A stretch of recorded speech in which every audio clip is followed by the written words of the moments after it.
Compounded by the drawdown of our allies, we struggle with an intelligence black hole. And without sufficient indicators and warnings, we risk being blind to the gathering dangers and threats in the region. AFRICOM's lack of expeditionary capabilities and diminished force posture compromise our crisis response. In a crisis, we can always surge assets, but you cannot surge trust.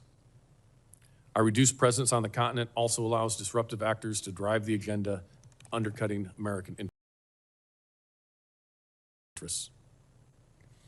China views Africa as its second continent, securing control over critical minerals and infrastructure, potentially boxing us out of resources that energize our industrial base. Africa also serves as Putin's purse, where Russia exploits instability to extract resources, to include human lives, to fuel its war machine. To contend with these threats, AFRICOM must think and operate differently. With less than 0.1% of the department's budget, we must maximize every taxpayer dollar to deliver an outsized return on investment. AFRICOM continues to leverage low-cost, high-yield activities to amplify our impact on the continent. Programs like the International Military Education and Training and the State Partnership Program are reliable force multipliers that forge enduring relationships with African militaries and are proven models for cost-effective burden sharing. The AFRICOM exercise program is emerging as a battle lab to test and validate new technologies on behalf of both the joint force and our African partners. And finally, AFRICOM is focused on the critical convergence of security and economics. Our efforts span all elements of national power as we coordinate closely with state, commerce, energy, and treasury. The department's new economic defense unit has been an invaluable partner. To defend the homeland and promote U.S. interests and ensure effective crisis response, AFRICOM needs targeted investments in layered, non-traditional ISR, innovative force protection, programs that are able to enable willing and capable partners, the opportunity to conduct experimentation of emerging technologies, and the ability to respond to crisis at the time and point of need. Africa is a continent of opportunities, not only crises. With the continued support of this committee, I can assure you that every dollar you authorize for AFRICOM will contribute directly to the security, safety, and prosperity of the United States. Thank you. I look forward to your questions. Well, thank you very much. Let's get right into Iran, Admiral Cooper. And I think one of the basic questions is, was this exercise of ours, was this operation of ours a war of choice or a war of necessity? Let me get your military perspective. Did Iran have enriched uranium up to 6% prior to Operation Midnight Hammer? Yes, sir, they did. And is there a civilian use at all for uranium that is enriched to 60%? There's not, Senator. Is it fair to say that Iran's nuclear breakout time has been set back then, thanks to Operation Midnight Hammer and Operation Epic Fury? Without talking specifics, that's accurate, Senator. All right, and has Iran ever been willing to curtail its ballistic missile program through negotiations? They have not, sir. And then perhaps you can explain in some detail to what extent Operation Epic Fury has set back Iran's ballistic missile program. To what extent you can tell us in this open setting. Yes, sir, Senator. Thank you very much for that question. Our military mission in Operation Epic Fury was crystal clear from the very outset and remained steady throughout. The mission was to degrade Iran's ability to project power on its neighbors and U.S. interests. It had three key components: degrade Iran's ballistic missiles and the defense industrial base that supports it, degrade Iran's drones and the defense industrial base that supports that, and degrade their Navy and the defense industrial base that supports that. In each of those categories, we met all of degraded. If I gave you just a couple of examples, the defense industrial base for their drones and their missiles and their Navy were degraded by 90%. They have about 10% left. For the Navy, my military assessment would be that the Navy will not begin to rebuild for 5 to 10 years. Many of you are served in states that build ships. It's complex. It's particularly complex when you don't have an industrial base to build it. My professional perspective on this also is that Iran would not return to the same level of Navy that it had for a generation. Now, this 10% of drones left, are they exquisite or the sort of relatively inexpensive drones we've been hearing about? Senator, thank you for this question. I think I'd like to use the opportunity to myth bust on drones. Okay. The days of $35,000 drones that we saw in the last couple of years, particularly in the fight against the Houthis in Yemen, those days are behind us. Today, we face an increased threat from drones that are highly sophisticated. They're jet-powered. They have high-end sensors. They have electronic warfare. They have signals intelligence. So those days of using high-value defenses to shoot down cheap targets are behind us. Quite the contrary, what we have been doing lately is using our own low-cost one-way attack drones, attacking Iran, making them use higher and more expensive weapons. So I can confidently tell you we have flipped the cost curve in many ways, always work to be done, but I like where we are in this regard. Okay, and you know, there's been a lot of talk about part of the negotiations being giving up the nuclear ambitions, but almost as important to me is the support of terrorist proxies. So has Iran ever been willing into support for the terrorist proxies, Hamas, Houthis, Hezbollah? They have not, Senator. So to what extent has this exercise, this operation, denied Iran resources for funding terrorism? Senator, this has been a significant priority from the outset, and as we sit here today, there are no resources and equipment that are flowing from Iran to Hamas, Hezbollah, or the Houthis. Those transfer paths and methods have been cut off. To the extent that that source of support has been cut off, what are the other sources of support that these terrorist groups can look to? I think some of those pieces are best discussed in a more classified environment, but I think the key element of this is the main supplier of resources and training for decades and billions of dollars, and we've seen all this before our very eyes. Those pieces have been completely cut off today. Thank you very much. We'll take another round, but at this point, I recognize the ranking member. Thank you very much, Mr. Chairman. Admiral Cooper, is Iran militarily still able to inflict significant damage on infrastructure of the surrounding countries in the Persian Gulf? Senator, in this environment, what I would tell you is their capabilities have been dramatically degraded. That certainly doesn't mean that they don't have anything left, but the large-scale volleys that we've seen over the last couple of years, Iran is no longer capable of executing those. This would be less large-scale volleys than directed attacks on critical infrastructure, which would set back petroleum production, even if the Strait of, or petroleum distribution, I would say, even if the Strait of Hormuz is open. Does that capability still exist?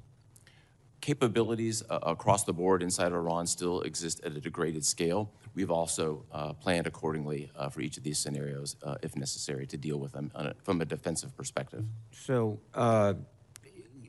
would you characterize Iran as no longer a threat? Iran has a significantly degraded threat, and they no longer threaten regional partners or the United States in ways that they were able to do before. Across every domain, they've been significantly degraded. But they can still threaten their partners. It's a very large country. They retain some mineral capability. That's correct, and that's accurate. Thank and you, of course, sir. we've accounted for that from a defensive perspective. General Anderson, what's happened is that the administration recalled over 30 career ambassadors in Africa, over 30 career ambassadors overall, 12 in Africa.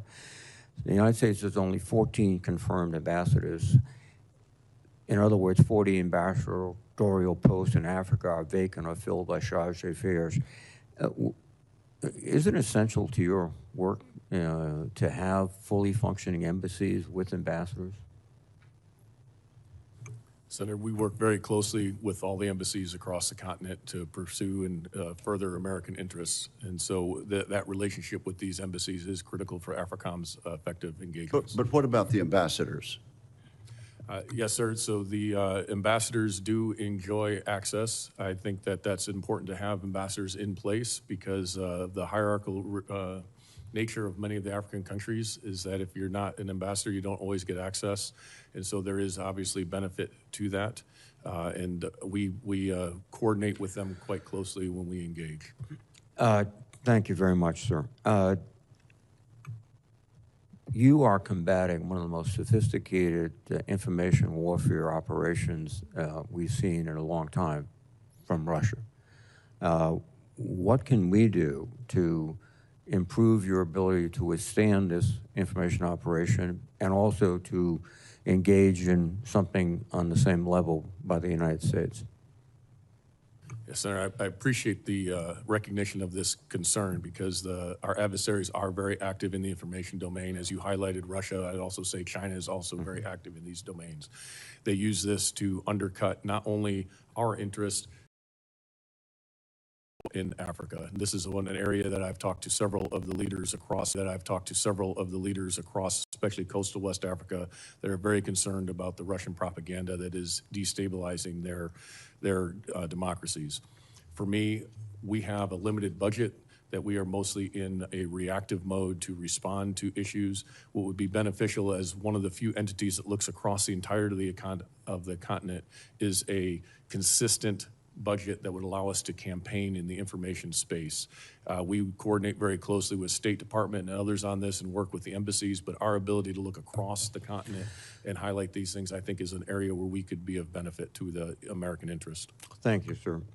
Admiral Cooper, one more question. Do we still maintain a relationship with the Syrian Democratic Forces? Senator, we do have a nascent relationship with them in the context of evacuating the more than 5,700 ISIS prisoners from predominantly northeast Syria to Iraq. A small number of prisoners, mostly chronically ill and with multiple amputees, stayed in the primary prison known as Hasaka, and SDF is today serving as the guards.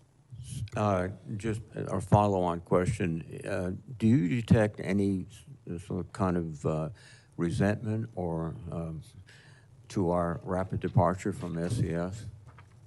I think, Senator, we've had a long standing relationship with the SDF. The ceasefire that they have in place today with the Syrian government remains in effect, and we remain engaged. Thank you very much, sir. Thank you. Thank you. Senator Fisher. Thank you, Mr. Chairman. Welcome, Admiral. General, thank you for your service. Admiral, what did the Iranians' attempted missile attack on the island of Diego Garcia tell us about the ballistic missile program and their intent to use it? Did it come as a surprise? Senator, appropriate to talk in this forum, because there's clearly a classified component to this. I think we've all heard publicly what Iran described as their self-imposed limitations on their missile force. The execution of that particular attempted strike, which failed, was twice the distance of what they previously advertised, that they said that they would self-constrain themselves to. Thank you. And as you look at the total operation, the conflict there, what lessons have you learned from that? And how have you used those lessons thus far to ensure that your command is prepared for the fight that we have today? Yes, Senator, thank you very much for this. It's fair to say that we have captured thousands of lessons, mostly tactical. I think there's no military in the world that makes adjustments as well as the United States military does. And whether they were in stride tactically with a lot of support from organizations back in the United States, or they're more at the operational level, we took a very hard look inward to see where can we improve our defenses. Force protection and protecting our people is my #1 priority. We focused on that first, made a significant number of adjustments to enhance what was already a very effective air defense umbrella.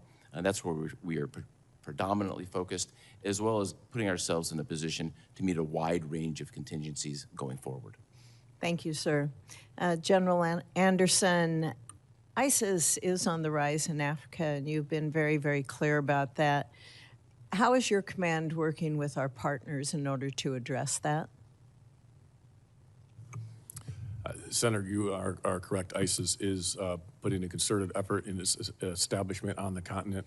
We have been working very closely with willing partners who have been willing to address this threat. So 2 examples of that: in northern Somalia, working with the Somali and the Puntland forces there to go up into those mountains.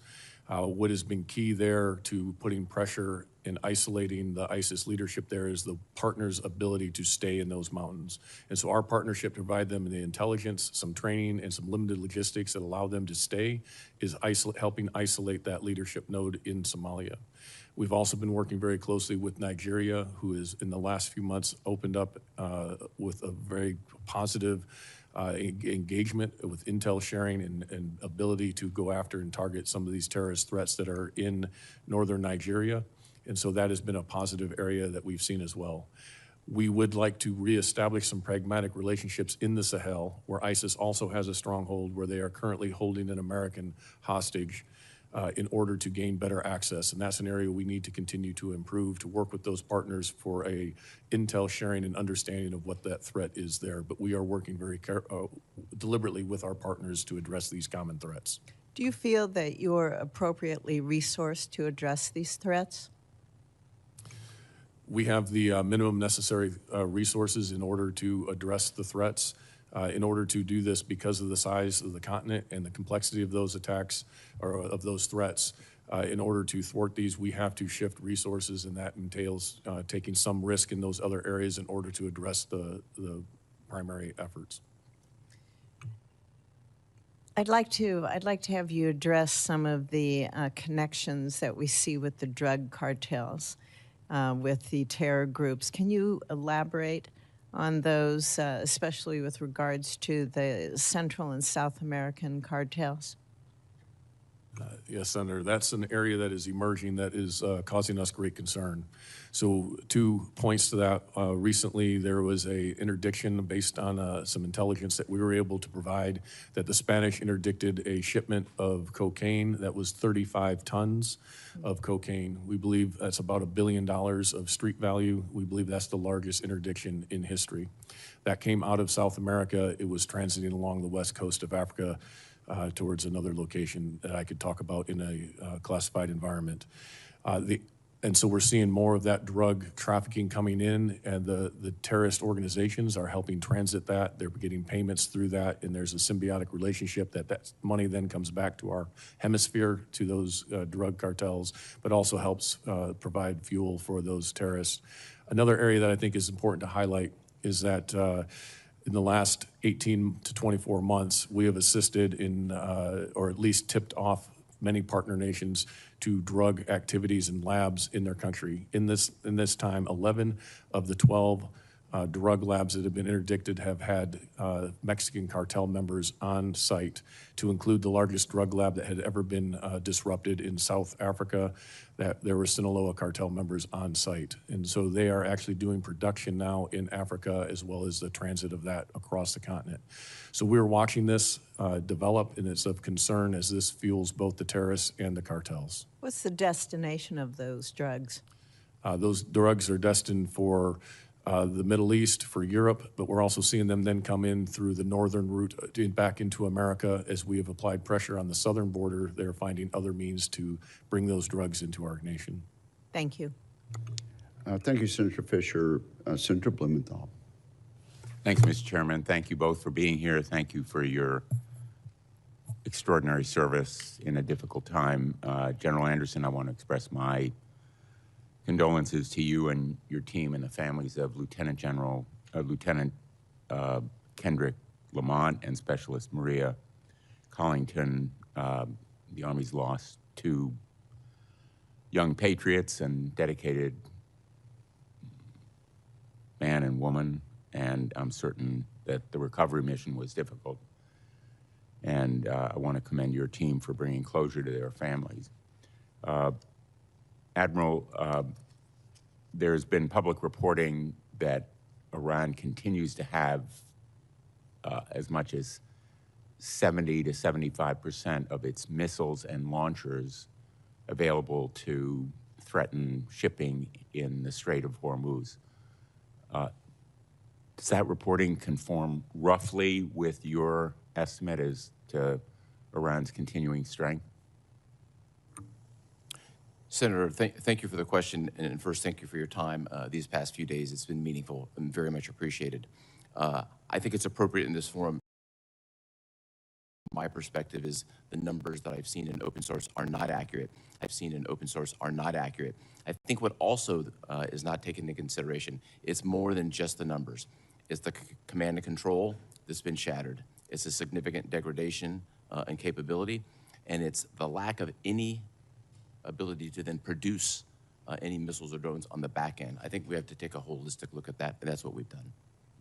But regardless of what the numbers are, Iran continues to pose a significant threat to shipping because it has missiles and fast boats and other assets that are available to attack shipping in the area, correct?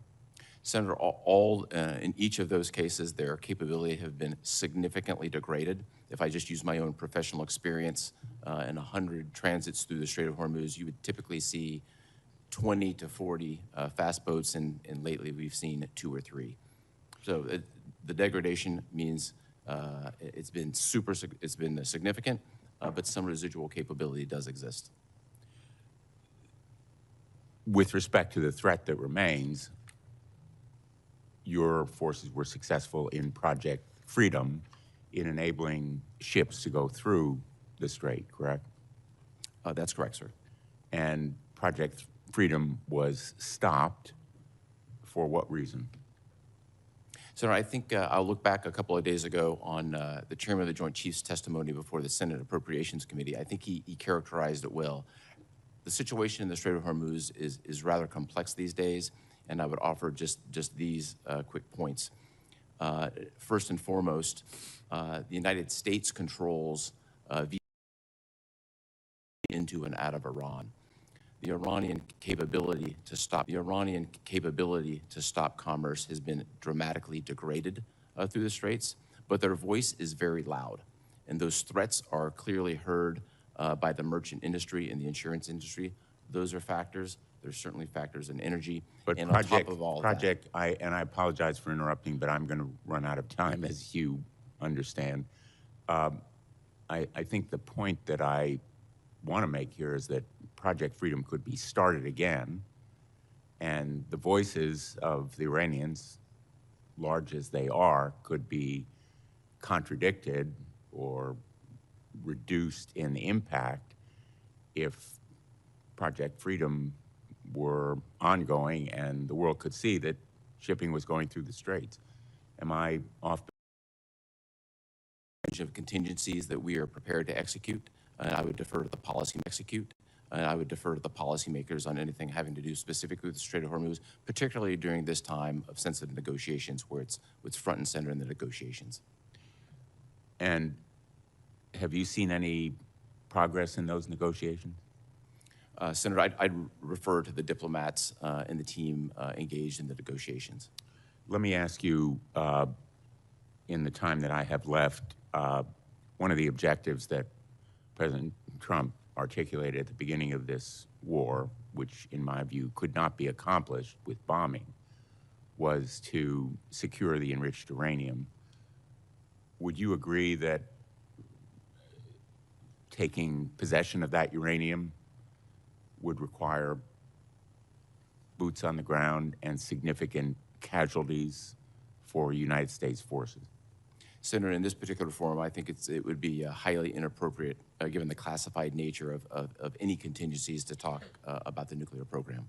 Well, let me just finish by making the observation that you have, I think, sought to be forthcoming to the committee in the classified setting where we had an earlier conversation with questions and answers. My view is that the vast majority of what you told us should also be told to the American people. They deserve to know.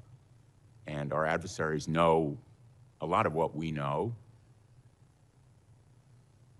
the ones who really don't know are the American people, and they deserve more information, which is not a criticism of you, it is of the system which causes the withholding of this information, and the administration, which has refused to provide figures as to the costs of the war and other details that are relevant and important for the American people to know. So I'm hopeful that we can have a way to make more information available to the American people. Thank you, Mr. Chairman. Admiral Cooper, during the brief time of Project Freedom, before it was closed off again,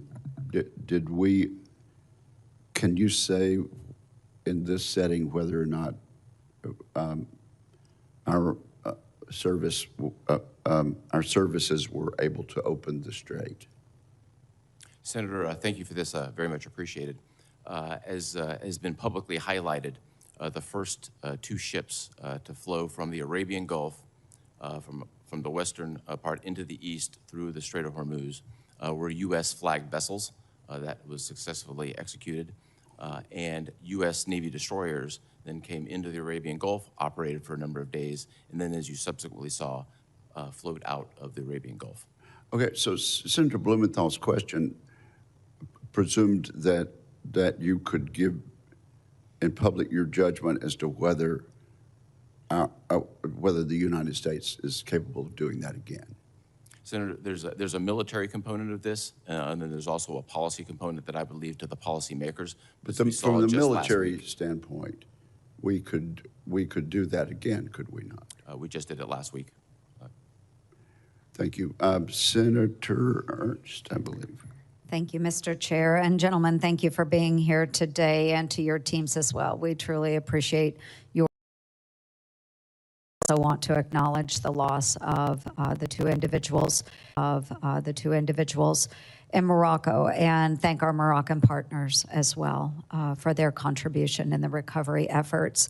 I do want to recognize, Admiral Cooper, those that we have lost during this current operation, or the former operation Epic Fury, as well as the two Iowa National Guardsmen that we lost in Syria this last December. We have also more than 380 who have been wounded in this fight. So for all of those service members that have given so much, and to their families, they will not be forgotten. The operations that have been conducted against Iran and its proxies across the Central Command AOR wouldn't have been possible without some really tremendous partners in that region. And we have seen a large burden borne by Israel and Jordan. We've seen assistance coming from Bahrain and UAE, who has taken a significant amount of incoming fire, Saudi Arabia, Qatar. They haven't all been passive bystanders. They've been actively engaged. So they have contributed to every line of effort, and we appreciate them contributing to our successes.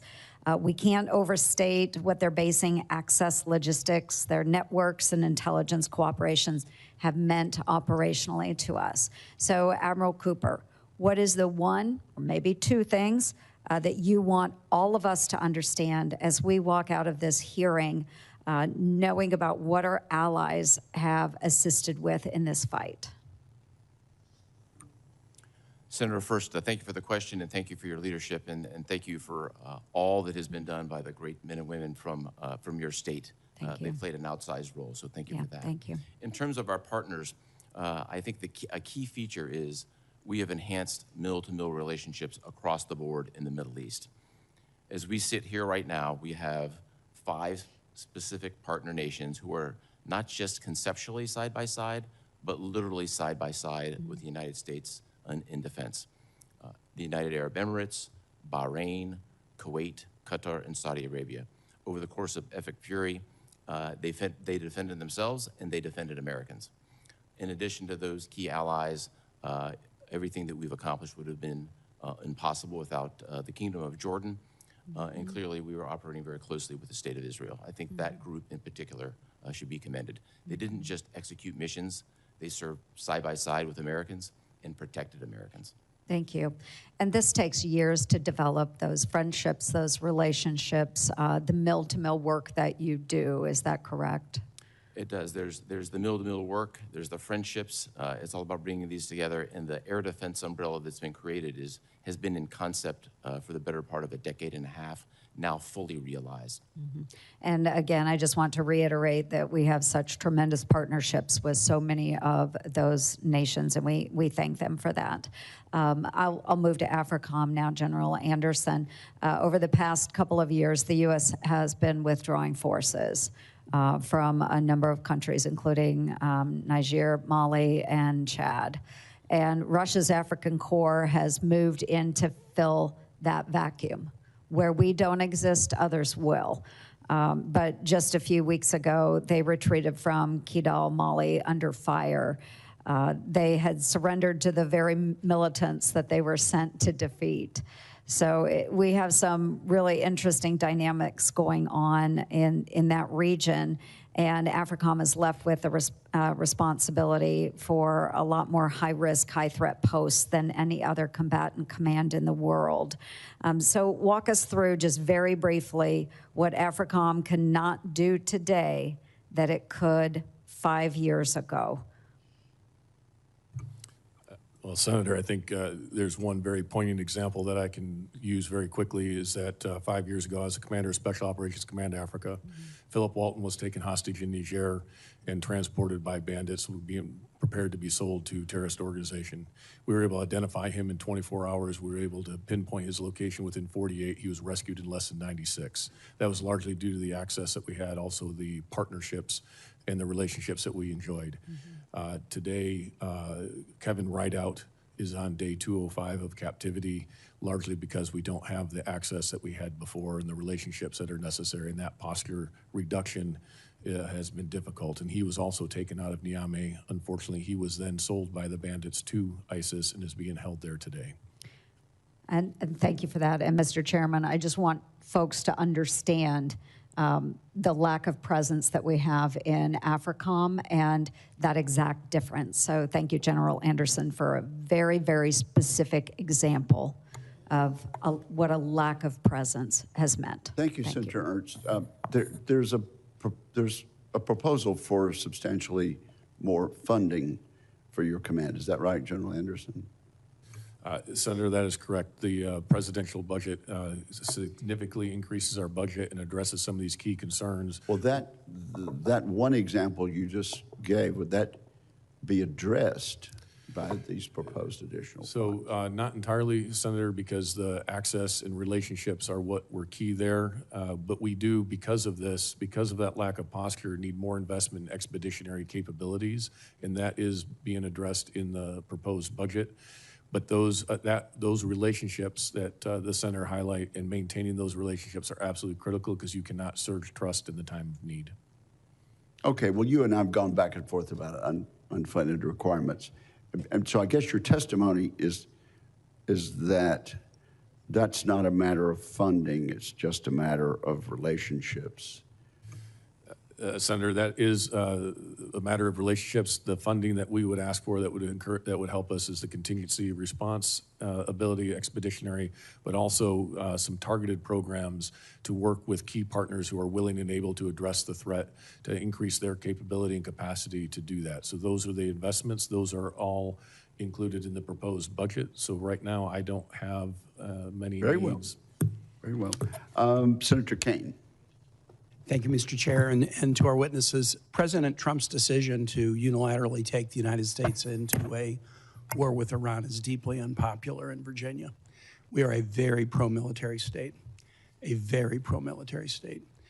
And as I've traveled around Virginia and talked to Virginians, the unpopularity sort of gets crystallized into, have we learned nothing from 25 years of war in the region?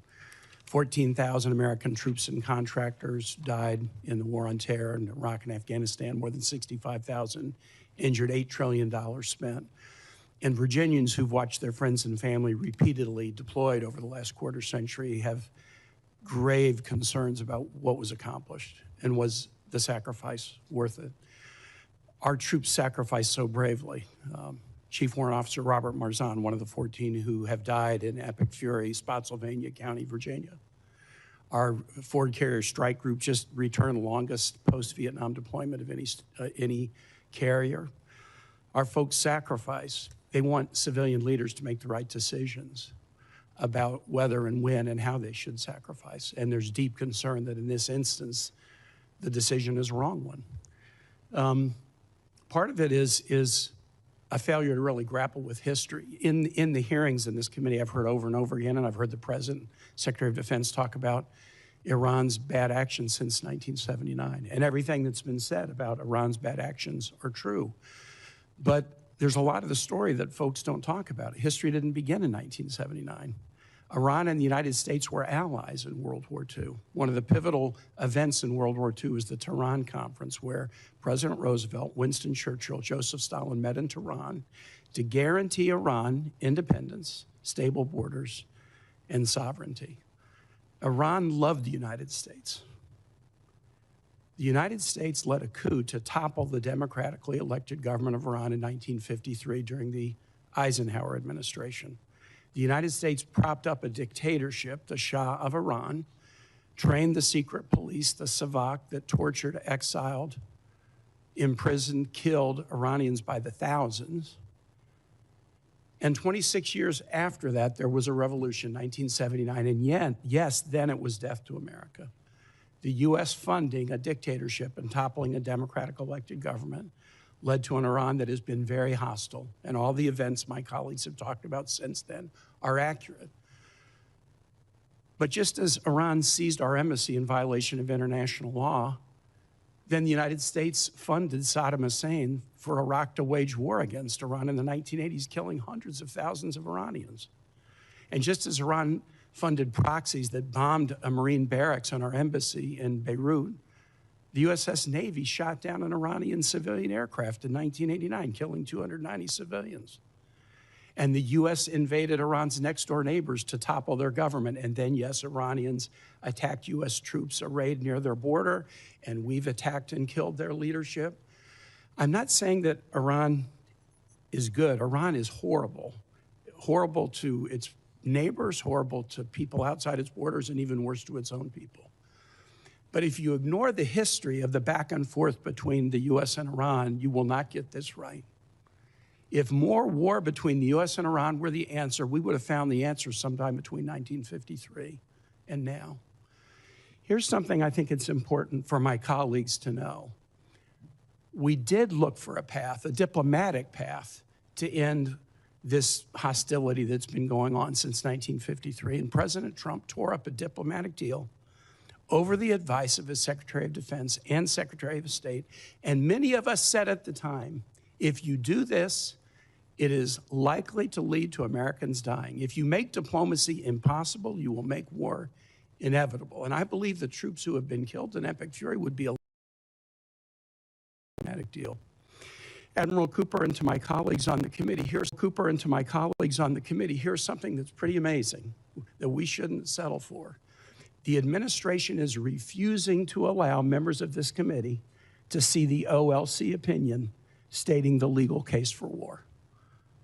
We've always had the ability. We're armed services members.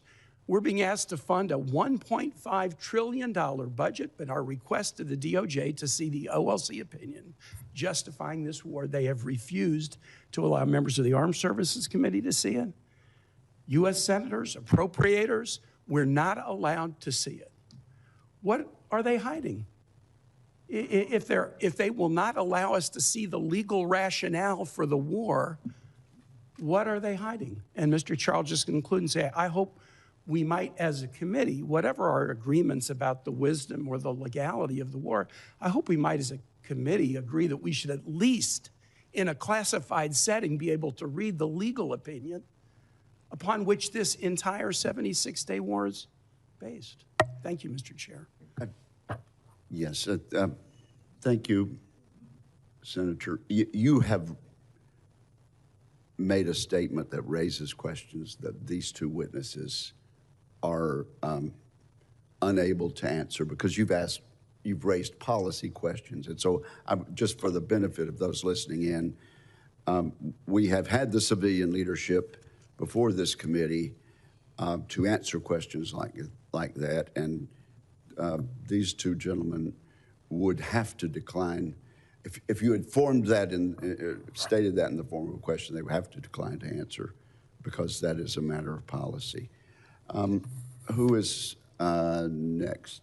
Senator Moody, you are recognized. Thank you, Mr. Chairman. And thank you for being here today.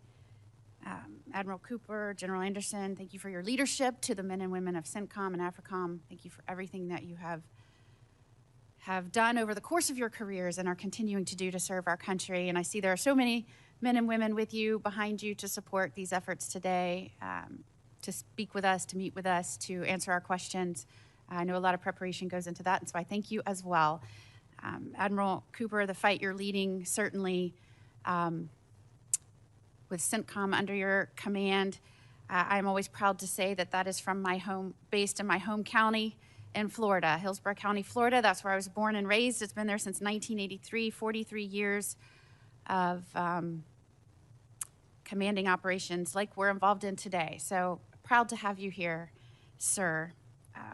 Florida is so involved from SOCOM, Space Forces Central, Patrick Space Force Base, Cape Canaveral. We're both the command hub and launch pad for most all conflict. So we are proud to be that, proud to be a stakeholder in everything that's done within the military. And so on behalf of all the service members in Florida, civilian and their families, we want to say thank you to them. You know, I am the newest member of this committee. It's always interesting to me to hear the different perspectives from other members on this committee. You would think from some of the questioning previously that the United States willy-nilly abandoned all diplomatic efforts, didn't think through that. There was no justification. And I'm wondering, I know, if you could tell me, Admiral Cooper, what is your background working with CENTCOM and all of the leadership positions you've held? Senator, first, thank you for the question, and thanks for your time yesterday, and thanks for your leadership. Thousands of Floridians are serving in the Middle East today, and they're serving honorably and what specifically have been your roles with CENTCOM? I've been focused on the Middle East for the last 5 years, 3 years of which we're serving in Bahrain as the fleet commander, and then about 16 months as the deputy commander prior to my current position. And how long have you been familiar with Iran and its leadership and its attacks against the United States? I've studied it or been a part of it for the better part of 3 decades, particularly acutely in the last 5 years. And leading up to February 28th, months prior to that, what was jarring to you that you saw different than what had been for those many decades that you've been involved? I think it's important to note just in the 30 months before Epic Fury commenced, Iran and its proxies had been attacking U.S. service members and diplomats about 350 times. Can you repeat that? About every third day. Iran and its proxies attacked American service members 350 times in the Middle East. I don't think that Americans were aware of that in the 30 months that they had attacked Americans or their service members 350 times. Does that surprise you that I would say that? That I don't believe the everyday American going to work knew that? It's disappointing, but between the actions of proxies in Iraq and Syria, as well as the Houthis, that's simply the fact of what happened. And the months leading up to that decision, that very serious decision on February the 28th, what were your concerns regarding the proliferation of missiles or the ability of the United States to do anything if that nuclear threat escalated? Senator, in this venue, what I would say is, since our #1 priority is to prevent a nuclear-capable Iran, I've always, every day, focused on that problem. But what we saw in the weeks and months leading up to Epic Fury was an increase in the production capability of ballistic missiles, which presented a very significant risk both to the partners and ourselves, and this is why it was part of our military objectives to eliminate those missiles and equally, if not more importantly, eliminate the ability for Iran to generate any more. And those couple of months leading right up until that, you saw a dramatic escalation in that ability on Iran's part? That's correct. Between starting in about November and December, you started to see an increase in Iran's capability and intent to produce more ballistic And missiles. if we couldn't have neutralized that threat diplomatically, does there come a point where that's not an option anymore, where there may be a slippery slope where we can't get back to our ability to be effective to quell that threat? Without crossing into classified lanes, the short answer is yes. Iran had a large-scale capability to produce ballistic missiles beyond which could potentially be defended. I think that's a very important point. The second point is that capability has been virtually eliminated. And I believe I heard you say at this point you believe Epic Fury has satisfied its mission. Senator, we met every military objective for Epic Fury. And what is the difference between where we were on the 28th of February and right now? If I used a couple of examples, the Iranian Navy went from harassing throughout the region and being a regional power to having no Navy. Thank you. Thank you, Senator Moody. Senator King. Thank you, Mr. Chairman. Admiral, you used the word myth busting a few minutes ago, and I have to do a little myth busting. It's sort of a common rhetoric today that no administration prior to this one has confronted the threats of Iran. In fact, the most effective confrontation with the threat from Iran, the nuclear threat, was during President Obama's administration with the JCPOA. I would point out that at the time that President Trump unilaterally tore up the nuclear agreement with Iran, Iran had 0 highly enriched uranium. As you know, today, one of the focuses of this whole enterprise is 400 kilograms of highly enriched uranium that's in place in Iran that was produced since the unilateral dissolution of the JCPOA. The idea that nobody ever confronted this problem is just not true. And we're now confronting a problem that was created by the abandonment of the JCPOA, which is the most comprehensive nuclear control agreement ever and the most highly inspected by the International Atomic Energy Agency in world history. So we're confronted with a problem now that in many ways this administration created in 2018 by abandoning this agreement. Let me move on. Do we have any clarity now as to who's in charge in Iran?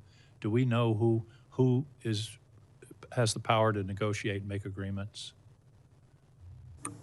Senator, the negotiations themselves are held via diplomatic channels, and I would really refer to the diplomats to address that. But clearly, from a military perspective, their command control was significantly fractured as a result of our strikes in Operation Epic Fury. And command and control is another way of saying their leadership. There's a communications difficulty. Is the IRGC in charge at this point? From your The IRGC is exercising significant authority. General Anderson, talk to me about the loss of soft power in Africa, our abandonment of USAID, and what's happened with the Chinese and the Russians that my understanding is are now filling that gap in addition to the other aggressive actions that they're taking. Senator, I would say that we look at all facets of national power and how to bring those to bear on the continent in order to provide security outcomes. Oftentimes, taken one facet of our national power off the table unilaterally for no apparent reason. The whim of Elon Musk. Senator, we work very closely with state, with commerce and energy in order to look at the security requirements on the continent. I have a Foreign Service Commercial Officer joining my staff this summer, along with a liaison from Department of Energy, in order to look at economic opportunities. But it is a fact, is it not, that we have essentially left all of the role that USAID played on the continent. That's gone. Isn't that's a yes or no question? Senator, there are still aid programs that are active on the continent. They are much reduced from what they were before. Much reduced. That's a fair way of stating it. You mentioned earlier that the Al-Qaeda and ISIS have resurged in Africa. Now, the term epicenter has been used several times of world terrorism. You used the term, you said they have the will and intent to attack the homeland. My question is, do they have the capacity? Are they developing weapons, strategies, other ways to take that will and intent and turn it into something of imminent danger to the American people.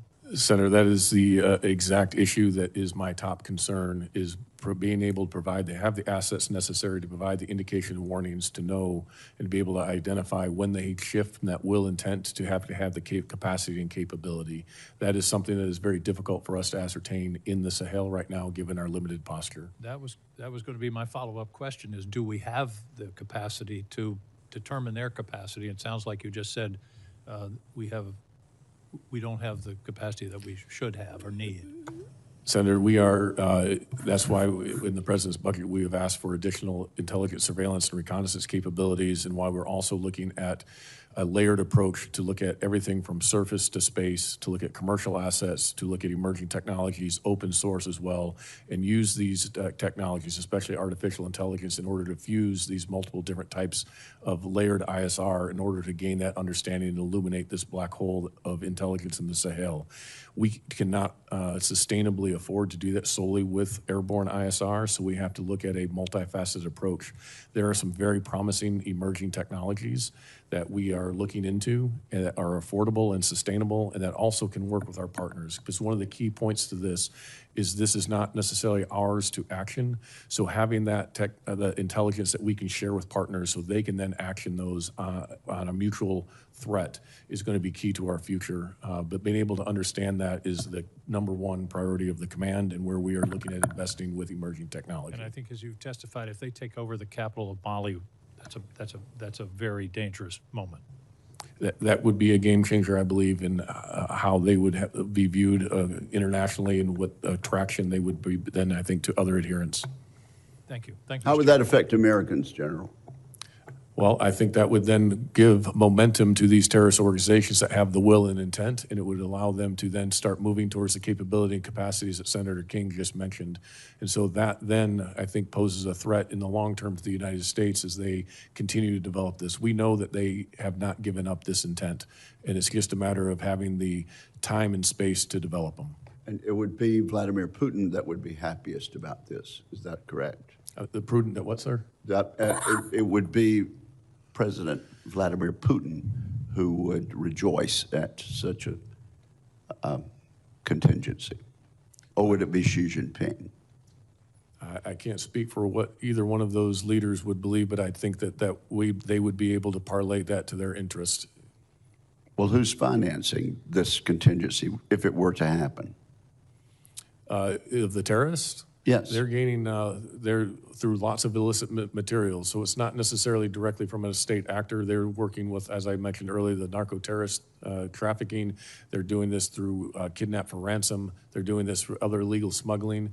They even do have their own taxation networks in the territories that they control where they generate millions of dollars. And before I turn to Senator Scott, with regard to the funds that we're not spending anymore on USAID, but have been supplemented elsewhere. In terms of dollars, let's talk in terms of U.S. dollar equivalents. How does the food aid, health aid, and development aid that we're currently delivering in your jurisdiction compare to what China and Russia are doing? Senator, I don't have those exact numbers. I'd have to get back to you on those, as those are often in other departments, other agencies within the government, but we can look into that for you and look at what that comparison is between what China and Russia are doing. If you would, then supplement that on the record for us, because I don't know the answer either. Senator Scott. Thank you, Chairman. Thank both of you for your service and all the men and women that work for you. Admiral Cooper, can you, I know this is not a classified setting, but can you talk a little bit about what other countries have done to help us either with intelligence or with military capabilities? And I don't know whether you want to do this or not, some that you would like to have done more? Senator, I think the most prominent 7 countries that have been most helpful and served side by side are 5 of the 6 GCC countries, UAE, Bahrain, Qatar, Kuwait, and Saudi Arabia. Also indispensable in our effort has been the Kingdom of Jordan and clearly Israel, with whom we conducted the strikes. We're always eager to expand partnerships. There's a couple that I think I could address in a classified setting that were less than stellar. Okay. And do you feel like we've been a great partner to them in helping them build up their capabilities over the last 20 years or so? Senator, I think it's been an excellent two-way street, and if I look at mill-to-mill relationships, it's been very strong. I'd simply highlight the result of years of effort in collaboration and partnership, put our partners literally side by side with Patriot defenses, with our partners defending Americans. I think that sends a lot. I think that sends a good signal and says a lot. So I think Senator Wicker asked you some questions about drones. We had a meeting the other day, and the individual came in and said that Ukraine is building 5 million drones a year. And so they probably are ahead of most people because they've had to, because of war they're in. So can you talk about, are we where we need to be with drone technology? Are we using it everywhere we can? Are we where we need to be with regard to drone defense capabilities? Can you just talk a little bit more about that?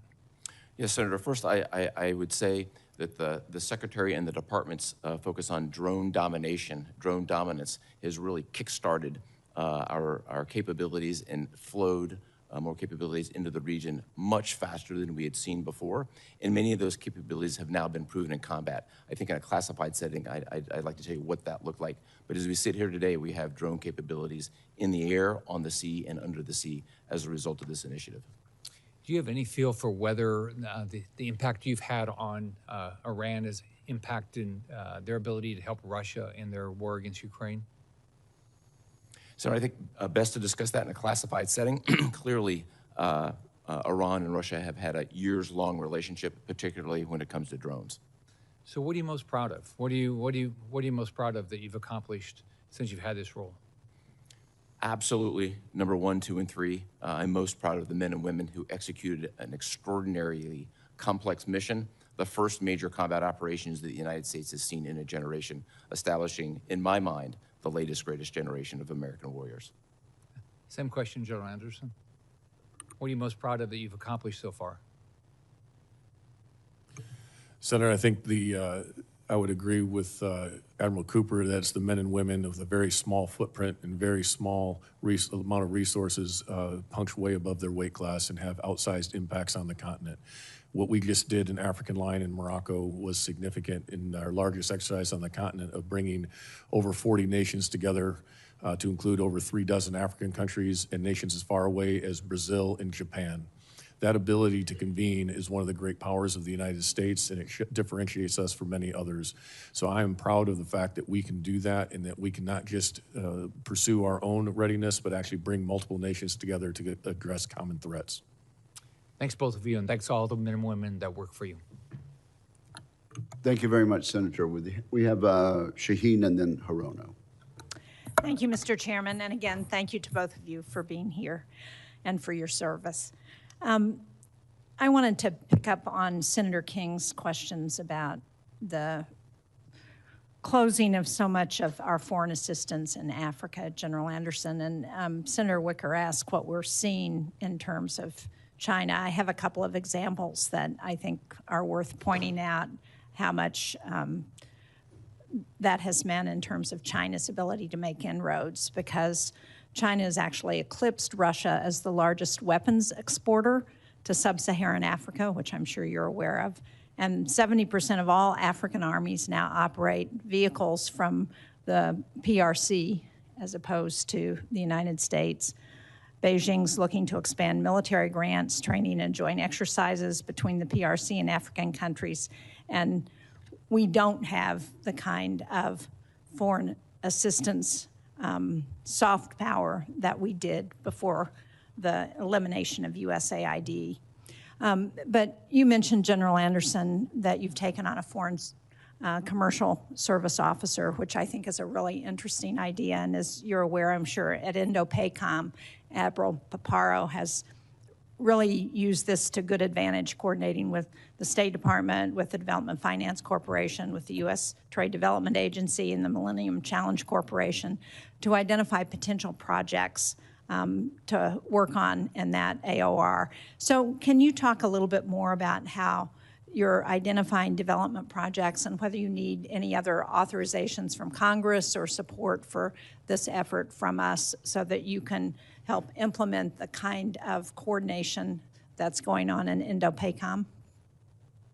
Senator, yes, I very much appreciate your interest here because this is an area I think is emerging on the continent with just the demographics of the continent and the growing economies.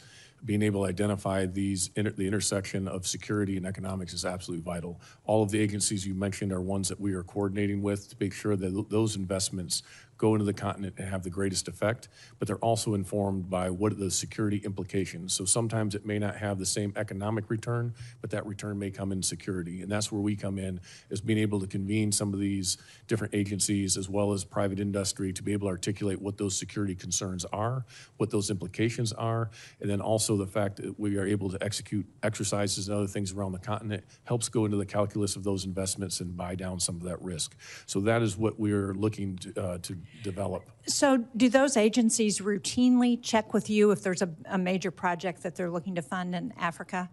So historically, no, and that's why we're standing up a very small unit within the headquarters in order to have that point where they can help facilitate these discussions, because often they didn't know where to have them. And is that something that Congress can be helpful with in terms of trying to encourage that sort of coordination? I think there are ways that encouraging that coordination would be very helpful in being able to articulate this across the committees that oversee these various agencies and understanding how that interrelation of national power can come together, that it's not always the military lever that produces a security outcome, but being able to have that dialogue I think would be critical. The other area that I think would be very helpful also is incentive structures that help energize our industrial base to help produce the equipment that our partners want. They would much prefer to buy U.S. equipment, but often our systems take so long and are so long to deliver because often the incentive structure is not there, that they turn to China out of necessity, not because of desire. They often see that as inferior equipment, and they would much prefer to buy American. We need to incentivize our industrial base to meet that demand. Yeah, I agree. And as you know, it's an issue not just in that respect, but in a whole lot of other areas in terms of the challenges with the industrial base. Admiral Cooper, one of the things that's gotten a fair amount of attention in recent weeks has been President Zelensky's working with some of our allies and partners in the Middle East in response to the war in Iran on the expertise that the Ukrainians have developed to address counter-drone responses. Can you talk a little bit about what you're seeing with respect to that and whether our allies and partners find that kind of support helpful from the Ukrainians? Senator, I think most significantly, we adopted a large number of tactics, techniques, and procedures that the Ukrainians have passed us that have helped us defend Americans. And all of our partners are working with Ukraine in some way, shape, or form. I'd really defer to them, let them talk about it. But are they more effective as a result? Yes. Thank you. Thank you, Mr. Chairman. Senator Harona. Thank you, Mr. Chairman. Before I begin my questions, I want to again take a moment to highlight the true costs, both for the military and everyday Americans, of the president's illegal war with Iran and summarize how we got here. 13 brave U.S. soldiers have been killed and more than 400 have been wounded. The DoD is now estimating that this war has cost over $29 billion and costing more every single day. The continued closure of the Strait of Hormuz, which somehow caught the president by surprise, is directly contributing to the growing affordability crisis that Americans are facing. And negotiations are at a stalemate, but it's becoming clear.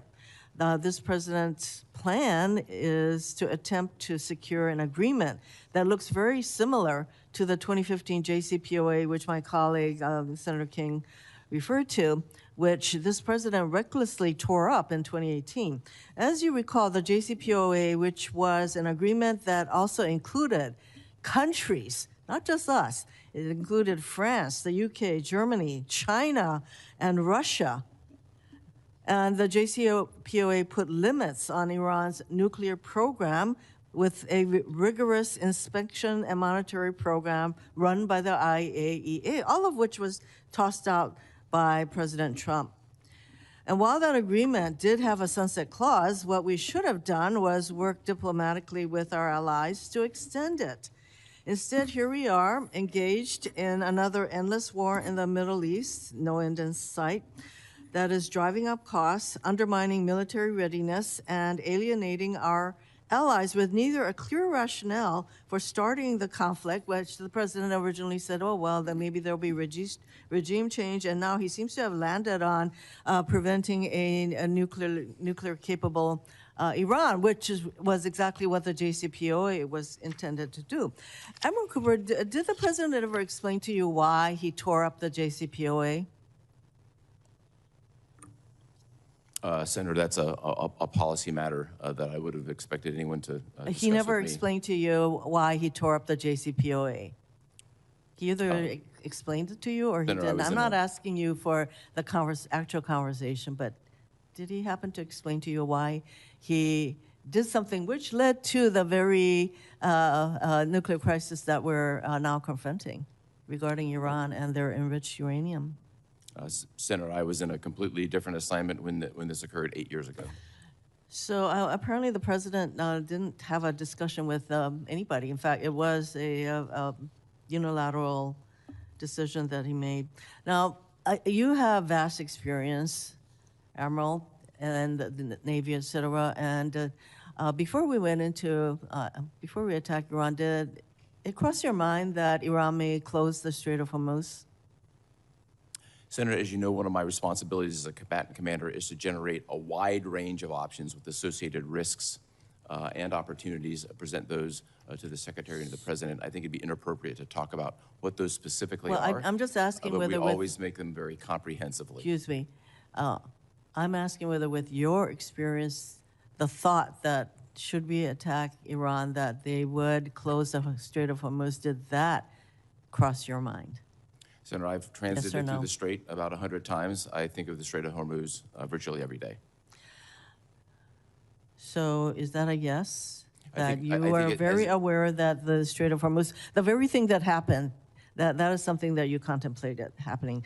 I hope that is the case because with your experience, I have to conclude that you contemplated that possibility.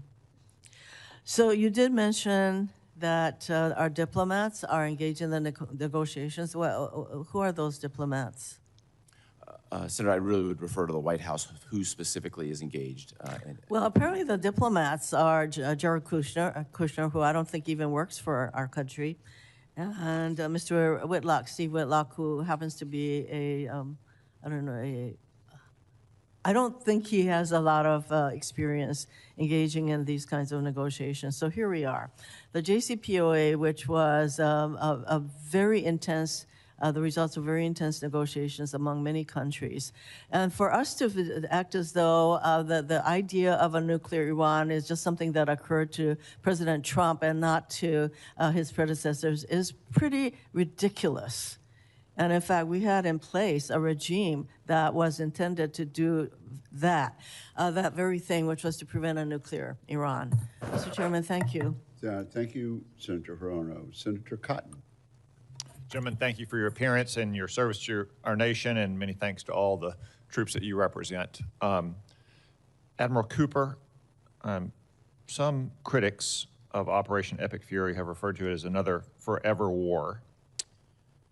In your opening statement, in the third sentence, in fact, you say, since 1979, the Iranian regime has terrorized the region.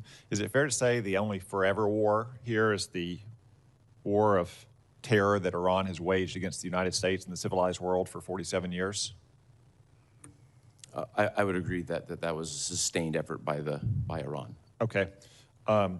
Let's take a look in context, since my Democratic friends have wanted to talk so much about the JCPOA, about not just Epic Fury, but about Midnight Hammer as well. So where we stand today in mid-May versus where we were not even a year ago, 11 months ago. Based on your extensive military experience, do you believe that Iran posed a significant threat to the United States 11 months ago before Operation Midnight Hammer and Epic Fury? Senator, they attacked U.S. forces 350 times in the 30 months preceding Epic Fury.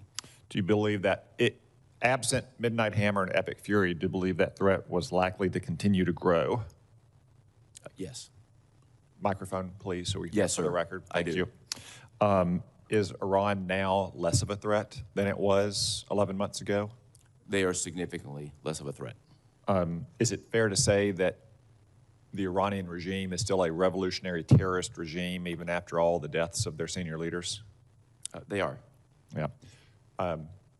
Is it fair to say the revolutionary terrorist regime no longer has nearly as much military capability to act on its revolutionary terrorist intentions? That is fair, and I think it's also fair to say across every element of national power, they've been significantly degraded. You state in your opening statement that CENTCOM forces systematically dismantled what Iran spent 4 decades and tens of billions of dollars building. How long do you assess that it will take them to get back to where they were in terms of their military and other capabilities just 11 months ago before CENTCOM dismantled it all? Senator, I would assess that the drone and missile force will take years to reconstitute. The Navy likely will not get back to its previous size for a full generation. Is that why you say in your opening statement that CENTCOM assesses Iran can no longer project power across the region nor pose a persistent threat to the United States or our partners than it did prior to Operation Epic Fury? They certainly cannot do it at the level of mass that we all saw with hundreds of missiles and drones raining across the Middle East. That doesn't mean they don't have any capability, but that broad power projection capability no longer exists. And the whole world saw that just in a number of days after the beginning of your operation, correct? In the number of, I think it was a near 90% decline in Iran's attacks on the United States and its neighbors in the region? That's correct. Early on, the attacks were in the hundreds, and they went to the teens. Okay. I know that there's been a lot of questions about the Strait of Hormuz. To be clear, the Strait of Hormuz was never part of our objectives, but we knew, as anyone who looks at a map would know, that Iran has the power to temporarily close the Strait of Hormuz. Is that correct? That's accurate, Senator. Is it fair to say that the United States and our partners have the power to permanently open the strait? Without getting into specifics, we have the military power, yes. Could you talk to us a little bit about what the blockade in the meantime has done to Iran? Yes, sir. The blockade was implemented within 24 hours of presidential direction based on a plan that we had on the shelf. The blockade itself is designed to prevent any commerce from leaving Iranian ports going to global distribution, and any commerce from coming around the world going back to going back into Iran. There's been zero trade going into or out of Iran in the last month. And just finally, what is Iran's current ability, since it retains its revolutionary terrorist ambitions, to support its terror proxy network in the region versus where it was just 11 months ago? As we sit here today, they are unable to resource and supply Hezbollah, Hamas, or the Houthis. Chapter to be seen of what that looks like in Iraq.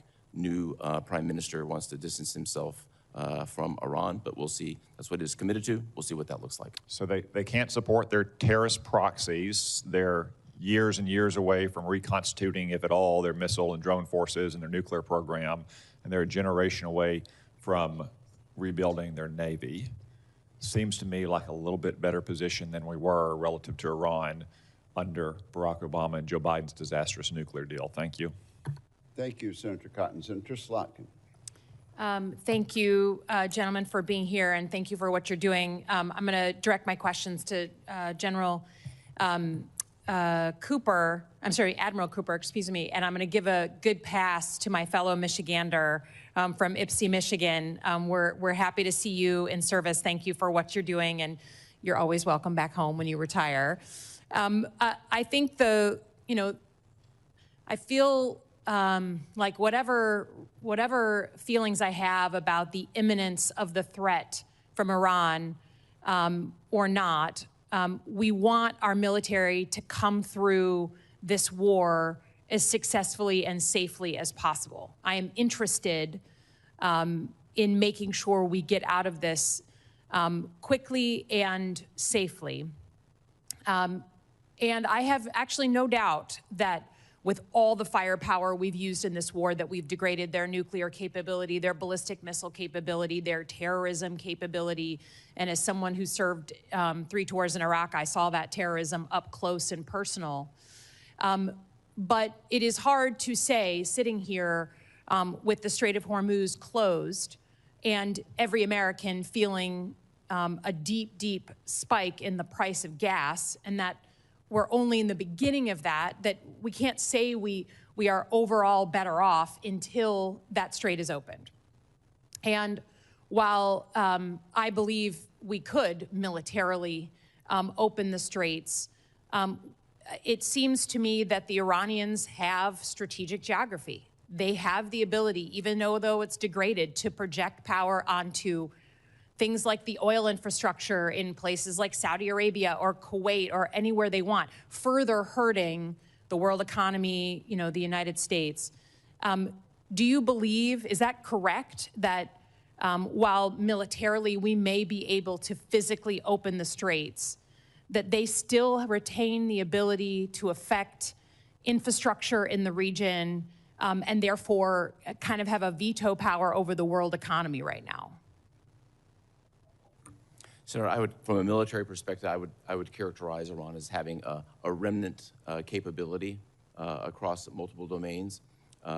In terms of veto power, I'd really would defer to policymakers for that characterization. But, sorry, can they strike oil infrastructure across the Persian Gulf? They have a very moderate, if not small, capability to continue strikes. And we, of course, have accordingly prepared for such a contingency.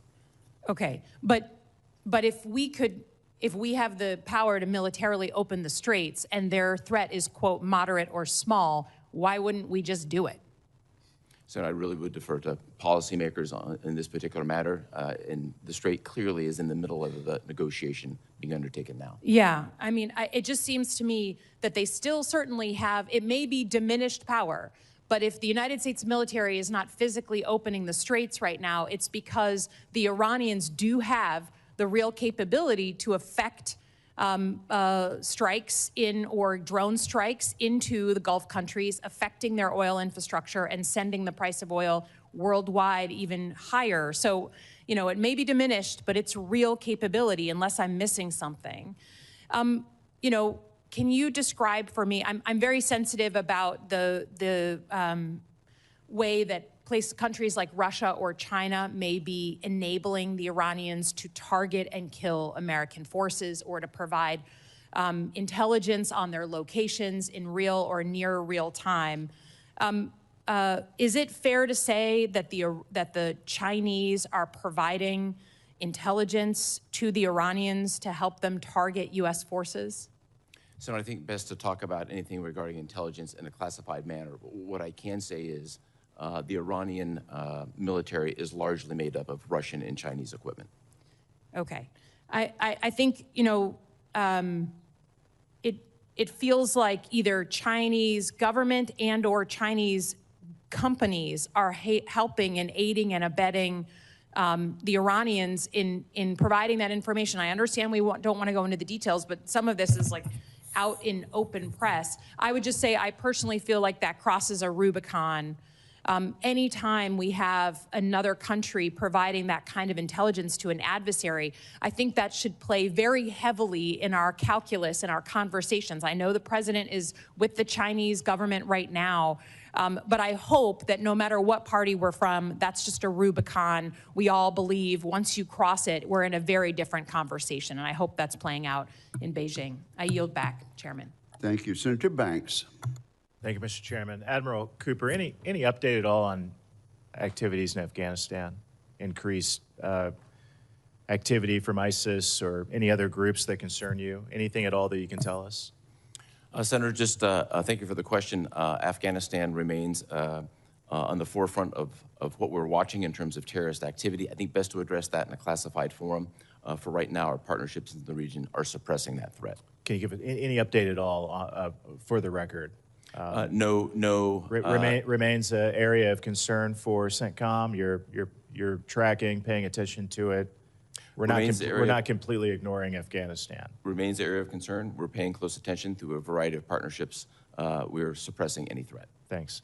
Thank you for your leadership. I mean, I think this is an incredible moment. You're doing an incredible job when it comes to Iran and degrading their military, their defense industrial base.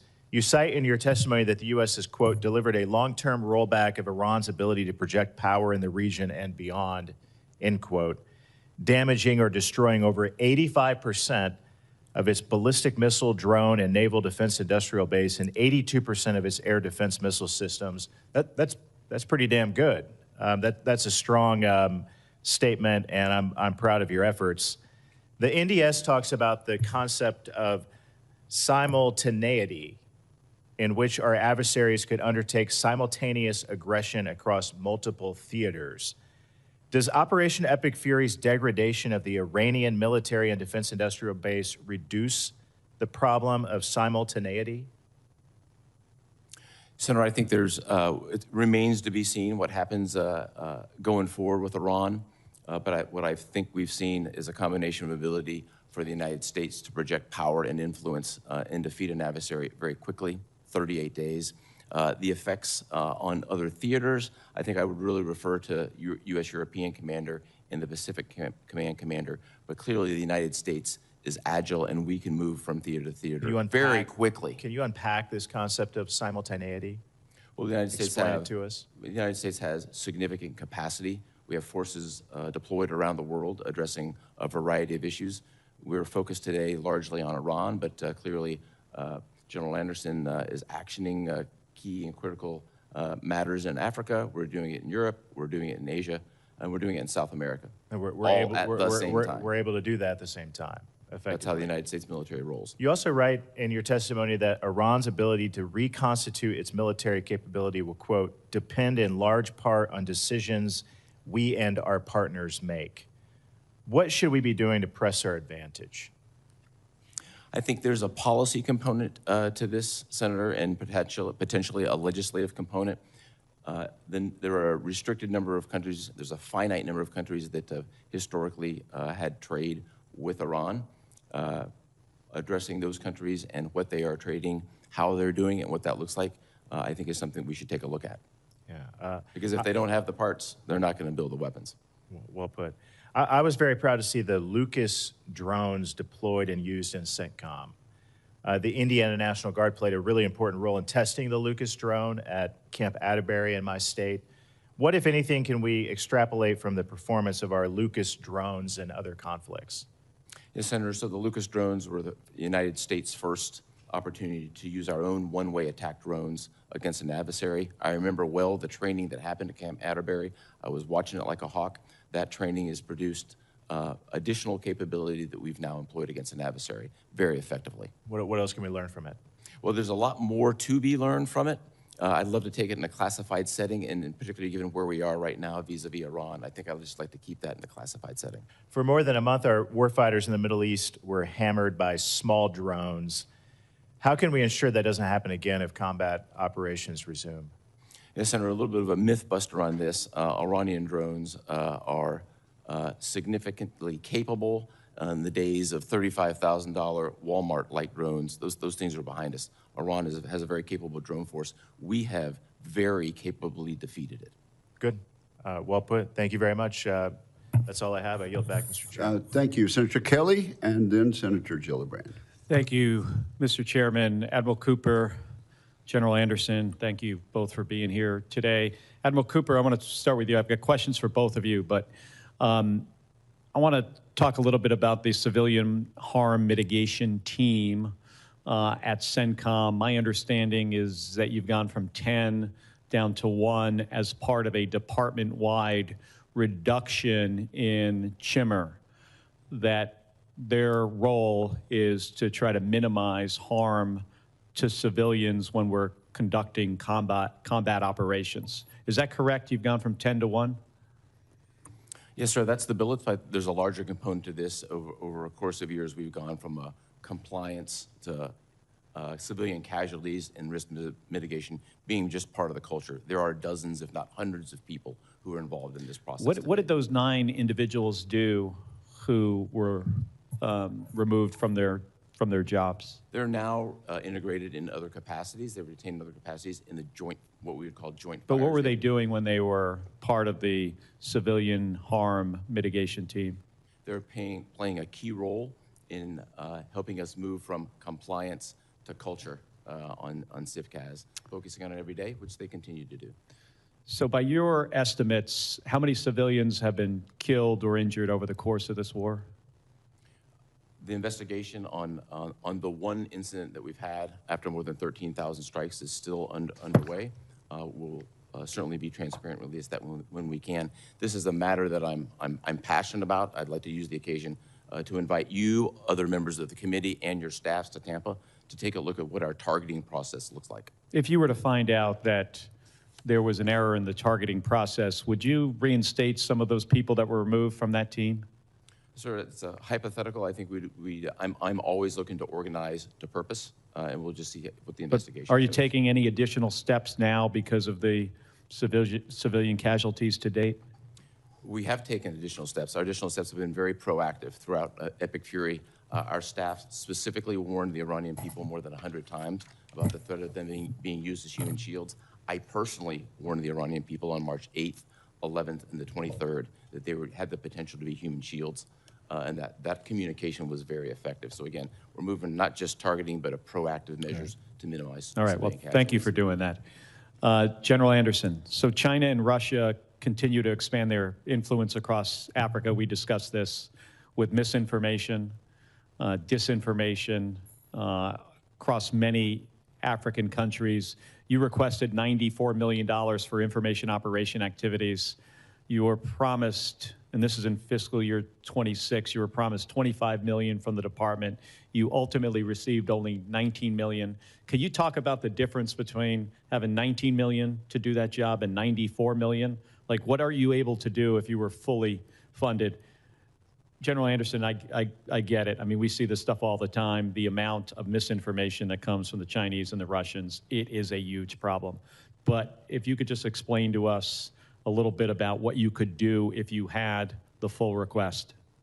Senator, I think the key point there is right now we are in a reactionary mode to propaganda and to other information operations to what we can do at the moment. What the fuller funding would do, especially if it's consistent over time, would allow us to build an information campaign and address these issues across the continent. We're one of the few organizations that looks across the entirety of the continent and can understand how these propaganda and misinformations play across borders. We work very closely with the State Department and U.S. embassies on this to make sure our messaging is key, but this would allow us to do is help coordinate that messaging across regions and across the continent to highlight the issues that come with this misinformation, especially as much of it is destabilizing the democracies across the region. Do you ever feel like we should be countering some of their disinformation with disinformation of our own? Sir, I think the most powerful tool we have is the truth. What America brings is very unique. We're still a beacon of hope and light in the world, and I think we should be willing to talk about who we are. This is America's 250th anniversary. There's a long history on the continent that is, I mean, there's good and bad, but there's a lot of good that we can talk about of what America brings. The fact that John C. Robinson founded the Tuskegee Airmen, 2 years later founded the Ethiopian Air Force, and then went on to found Ethiopian Airlines, which is now the pride not only of Ethiopia but Africa. It's not a story that's well known, but that is a tie that we have had between the aviation communities for years. There are multiple stories like that across the continent that we need to propagate and talk about. So I would say we should focus on the goodness and the positivity of engaging with America and worry less about the disinformation that our partners put out, but we have to engage in this environment. We have to be active in the information space. So you got about 25% of the request. So if you got the full amount, you could put more out there, positive stuff that the United States is doing. And I know these are, challenging times with resources, even beyond what DOD has, USAID and others. But do you think that would be sufficient to counter Chinese and Russian misinformation?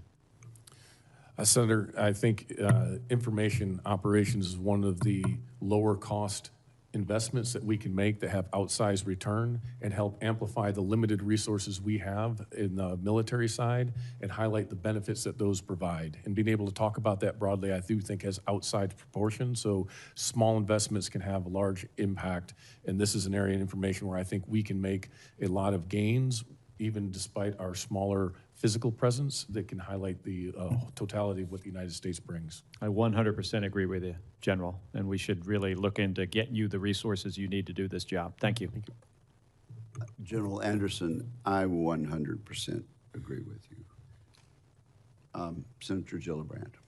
Admiral Cooper, we had Secretary Hegseth here a week or so ago, and we did not get satisfactory answers about Iran. So what is your mission in Iran right now?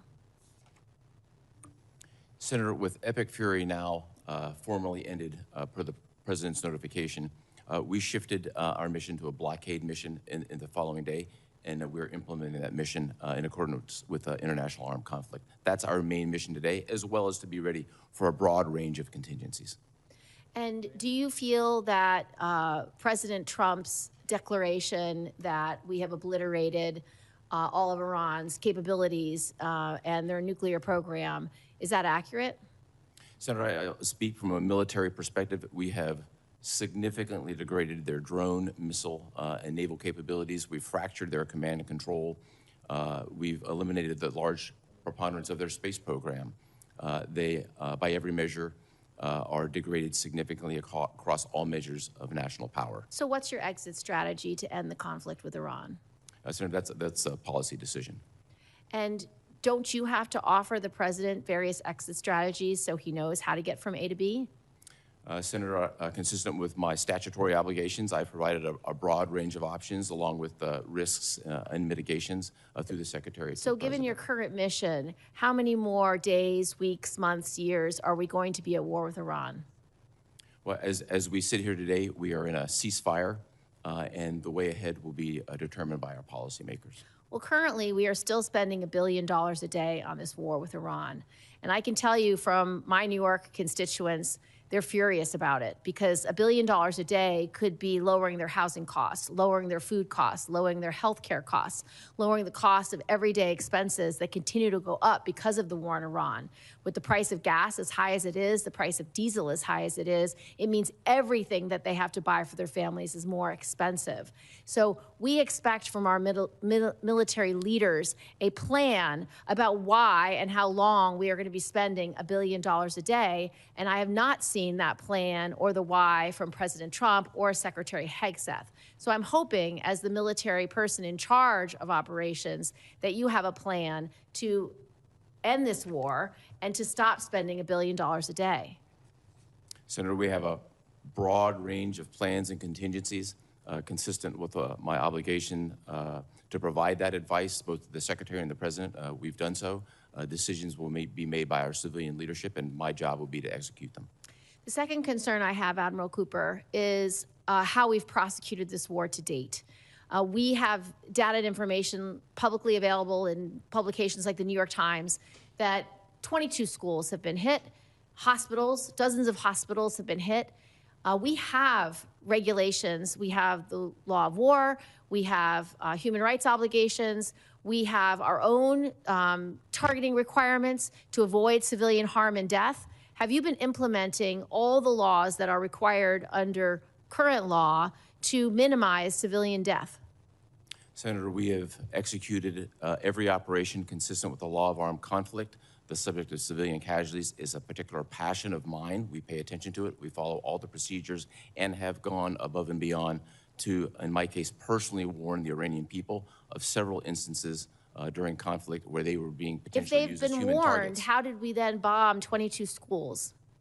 There's no indication that we have that has been corroborated. Zero. How many schools have we bombed? There is one active civilian casualty investigation from the 13,629 munitions. So how do you explain the publicly available information that 22 schools have been hit and multiple hospitals? There's no way that we can corroborate that. No indication of that whatsoever, Senator. There's no way you can corroborate or no indication of it? Which one? No indication. Well, the indication is what's publicly available. There is indication. Have you investigated those claims? We have not. Why have you not? If this is a passion of yours, if you believe that the civilian casualties are not consistent with the law of war and not consistent with human rights obligations that our military regularly follows with great pride and great diligence, why have you not investigated those allegations when they're publicly being made on the cover of the New York Times? I'll be happy to take a look at each instance. I Our would like a team will be able report. to do that. I would like a report from you, from your team, about whether there have been attacks that have resulted in the destruction of schools and hospitals. And if so, why? And how then, last, have you managed the 90% cut to the personnel who are supposed to avoid civilian targets? Happy to provide any report, and I would invite you and every staff member here to come to Tampa to look at the process to see exactly how it works. Thank you, Admiral. Senator Duckworth. Thank you, Mr. Chairman, and thank you, gentlemen, for being here. Admiral Cooper, the Senate received a letter from President Trump on Friday, May 1st, stating that hostilities with Iran have ended, and you just stated here that we are no longer operating under Operation Urgent Fury. Would you say that we are still engaged in hostilities with Iran, or have they ended? Consistent with the President's letter, those Epic Fury is complete. We are operating under international armed conflict rules in the implementation of the blockade. So are we engaged in hostilities with Iran, yes or no? We are not. We're in a ceasefire. The Strait of Hormuz remains blocked, right? You're engaged in a blockade, are you not? The blockade is against Iranian ports, commerce going in and coming out. It is the last thing we would want to do is blockade the Strait of Hormuz. And as we've seen in the last week, law, a blockade is an act of war. So a war. So are we, if you're actively blockading Iran, then you are engaged in we are currently in an act of war with Iran under international law. That a blockade is one of the definitions of an act of war under international law. consistent with the direction we've been given, those characterizations are best done through the department's legal counsel. It's not characterization, it's international law. It's listed. A blockade is an act of war. We've now engaged in the United States, and the United States and Iranian forces are trading fire as they continue to launch missiles, drones, small boat stacks. President Trump himself says the ceasefire is on life support, and he repeatedly threatens to renew U.S. military strikes. And to be clear, no one is disputing the valor and professionalism of our military. But the civilian leaders are abdicating their responsibility to craft a clear strategy, and service members and the American people are the ones who will suffer under this leadership vacuum. Admiral Cooper, before Operation Epic Fury began, what desired end state for the operation were you given by your civilian leadership? Senator, I was given crystal clear guidance. Our military mission was to degrade Iran's ability to project power on its neighbors and U.S. interests. It included 3 specific objectives: degrade Iranian ballistic missiles and their defense industrial base, degrade their drones and the defense industrial base, degrade their Navy and the defense industrial base. All of those were achieved, as I've discussed. And because they were achieved, that's why the operation ended, or did the operation end because the president said, let's end operation? Operations commencing and ending are made by our civilian leadership, and not a military. End states in only 2 months, including in just 2 months, he said, unconditional surrender and regime change in Iran, which have not happened. He's talked about, operations will end when there's destruction of Iranian nuclear sites, allegedly already accomplished last summer under Operation Midnight Hammer. He has also said that Iran will never have nuclear weapons, which cannot be accomplished with only a bombing campaign. He said that his goal is to destroy the Iranian military forces and infrastructure completely, which the intelligence community assesses has not happened. And now, he said that it's a reopening of the Strait of Hormuz, which, as a reminder, was open before the war began. So if we don't know what we're fighting for, we certainly don't know how long we'll be fighting. Admiral Cooper, what have you been given? Have you been given any timeline for how long our forces will be in the Strait of Hormuz or near Iran or blockading Iran, whether by a timeline or a condition, an end state, for how long you'll be blockading Iran? Senator, I think it's important from a military perspective that my advice related to options be provided to both the Secretary and the President. We've done that. The decisions on timeline and execution are up to our civilian leadership. Okay. So you mentioned the Secretary of Defense, who only talks tactics, and a president who changes his strategy on social media multiple times a day. This is who's giving you the orders. Secretary Hegseth has touted the destruction of tens of thousands of targets across Iran. He said that Iran's air defenses are flattened, his words, and its industrial base overwhelmingly destroyed, and claims that Iran's Navy is at the bottom of the sea. Every metric that the Secretary offers is one of destruction, and destruction alone is not an end state, especially not with new public reporting that U.S. intelligence officials believe Iran has operational access to most of its missile capacity, and that Iran is clearly still capable of controlling the Strait of Hormuz. Americans are not safer, our service members are at risk, prices at home are higher, and Iran has more control over the Strait and global economy than it did before this whole thing started. The American people, our service members, deserve clear answers. What does done with the war look like, and how do we get there? We have no strategy. As we saw in Afghanistan, if you don't have a sound strategy, you keep doing tactics forever. This is not your fault, but this is where we are. And Admiral Cooper, have you been asked for your advice, and under what conditions would you advise deploying ground troops for any purpose in Iran? Senator, I think it would be inappropriate to talk about any contingency planning in this particular forum. It's my obligation as a combatant commander to provide a broad range of options through the Secretary and to the President. Can you answer that question for me in the skiff at a later time? I'd be more than happy to talk about anything classified. All right. Yes, ma'am. Thank you. Thank you, Mr. Chairman. Senator Kelly. No further questions, Mr. Chairman.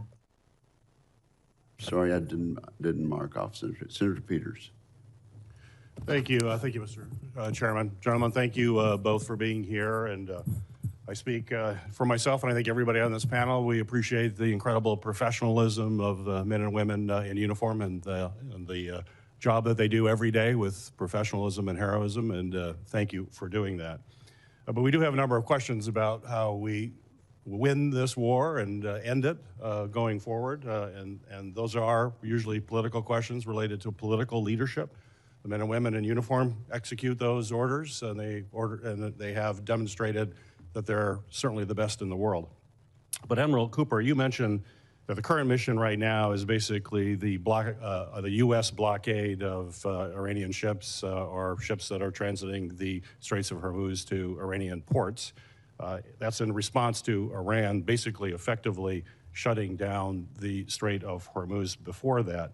As you know, experts across the political spectrum and multiple administrations, political administrations, have all agreed that a war against Iran's first moves would be to mine the Straits of Hormuz to prevent tanker traffic.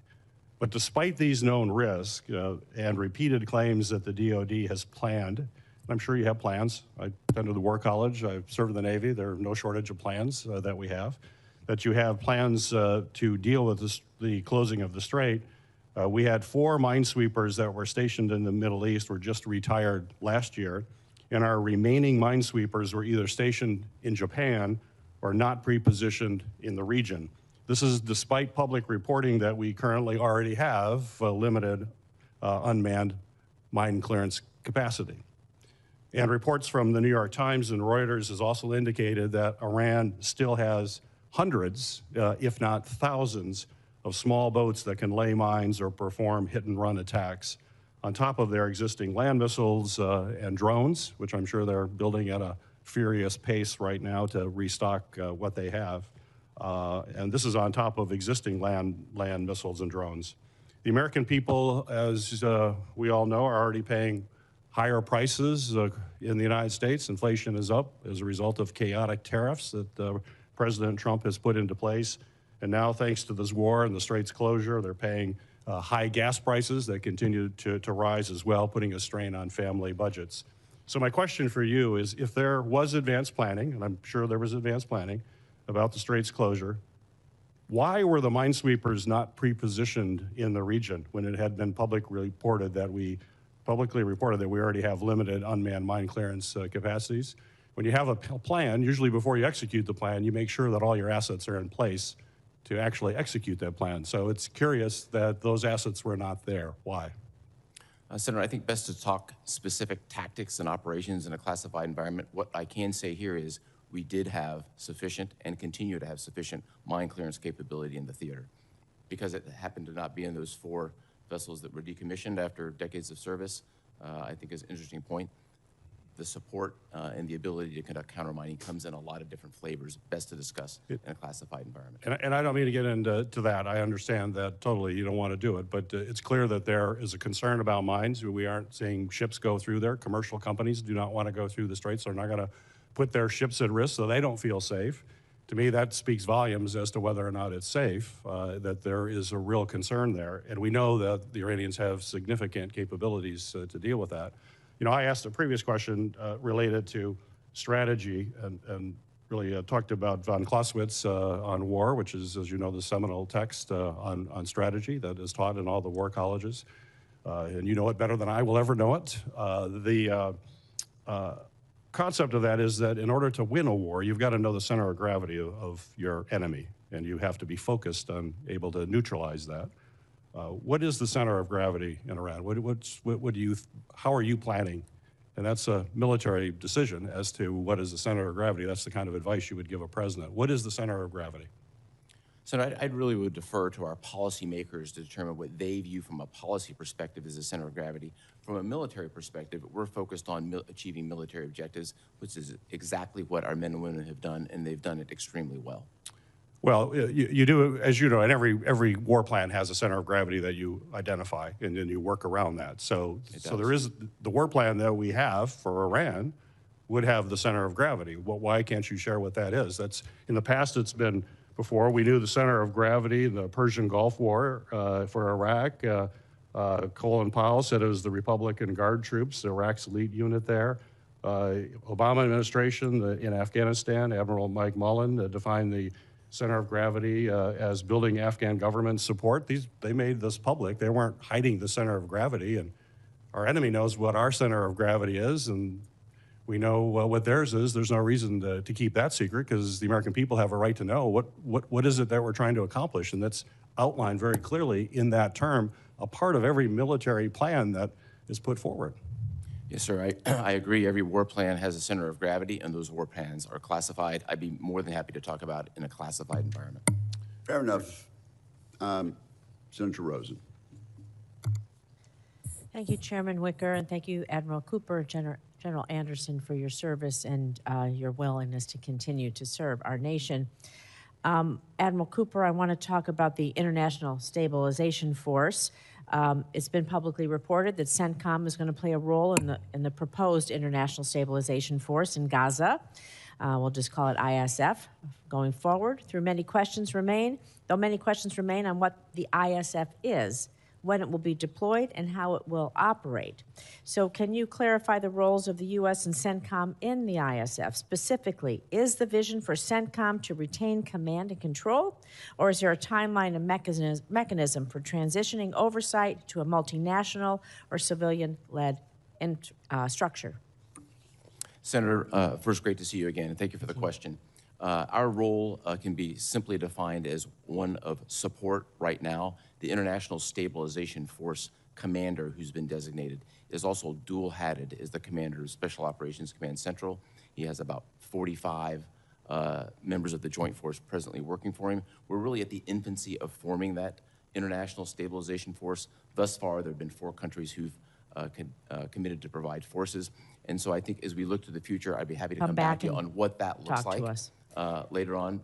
We're heading in the right direction, but we're just at the infancy of the process. Thank you. And speaking of heading in a direction, we need to talk about munitions sustainment, because Admiral Cooper, according to publicly available resources, the U.S. has fired at least 45% of its Patriot missile interceptors and more than half of its THAAD interceptors so far in Operation Epic Fury, and it's had to move air defense from other theaters. So can you talk to me about how this constrains our air and missile defense and those of our regional partners and allies like the Israel, UAE, and others who are also under attack? Senator, I have all the munitions necessary to both defend our forces as well as conduct a broad range of contingencies. Our partners also have the sufficient munitions necessary for defensive Do you have operations. estimates about how long it would take us to replenish or rebuild our stockpile? I would really defer to the folks who do this on an everyday basis, both in the department and the services. Thank you. I'm going to continue on you, and then we'll move over to General Anderson in a minute, because I want to just take a moment to talk about Lebanon, because I do appreciate that you've applauded the Lebanese armed forces for their efforts to disarm Hezbollah. While the current effort in conflict has demonstrated the extent to which Hezbollah is rearmed, a strong Lebanese armed forces remains the best pathway for Lebanon through which Hezbollah can be disarmed once and for all, and we know that needs to happen. So what can the U.S. do to support the Lebanese armed forces to ensure that they have the necessary capacity to disarm Hezbollah while also holding them accountable? Senator, taking on the disarmament of Hezbollah is a tall order. They've been funded by Iran for decades with billions of dollars, and Hezbollah is inculcated into every fabric of the Lebanese society. I think right now our continued commitment with modest dollars to the Lebanese armed forces is helpful. They have, in particular, several units who can do more. We have to be, I believe our commitment could be to provide the funding necessary so that they can do more. Thank you. I'm going to move over to AFRICOM now, General Anderson, because ISIS and al-Qaeda affiliates, well, we know they've spanned the African continent. And so understanding, of course, this is an open setting, can you talk about the extent to which these franchises, that they work cross borders within local settings to coordinate with one another, and the threat that this poses to our priorities in the regions? And do you think there's a need for a comprehensive CT strategy on the continent? And if so, could you outline again, considering it's an open setting, broadly what that strategy might include, please?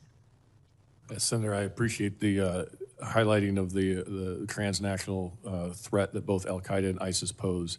I can say in this setting that ISIS has several affiliates across the continent that are coordinating more and more, whether that's in the Golis Mountains of Somalia or the Lake Chad Basin of Nigeria or in the Sahel, as well as Mozambique and others. So this terrorist network has to be addressed holistically. They have to look at the entirety of the network. It's not any single node anymore. And so as we look at this, I coordinate very closely with Admiral Cooper, because ISIS still has a strong presence in CENTCOM's AOR as well as al-Qaeda. As we look at this, the strategy to go after this is to work with our partners, those willing and capable partners, enable them first and foremost to take on this threat. When they are unable to do that, then bringing in only the unique capabilities that the U.S. can bring in order to address those threats. We've seen that in the Golis Mountains, where we've been able to bring intelligence, ISR, some limited strike capabilities that has been able to disrupt their leadership network. This needs to be applied across all of these areas. So investments in additional ISR, investments in expeditionary capabilities, such as in a float forward staging base like the Herschel Woody Williams, that allow us to move to the point of need at the time of need, and then the force protection requirements that are necessary to protect that force in the expeditionary area. And I would add not just the force protection as in the counter-UAS and the integrated air missile defense, which are critical, but also investments in emerging technologies that allow austere medicine, forward medicine, remote medicine, automated CASEVAC. These types of things allow us to become more expeditionary in order to get after these critical threats, and only the critical threats that pose threat to the U.S., and then enable partners as able to address these common threats. So it is a multifaceted strategy. I could even go into more, I won't in this detail, but really maintaining the relationships and the engagements are equally important, and having that pragmatic approach, opening dialogue with the AES states and the Sahel again, addressing this with places like Algeria and Morocco and Libya even, who share these concerns. Building those relationships are absolutely vital, because you cannot surge trust. If the chairman would indulge me, can I have a follow-up question on the Sahel, since he brought it up? Yes, why don't you do that? Thank you.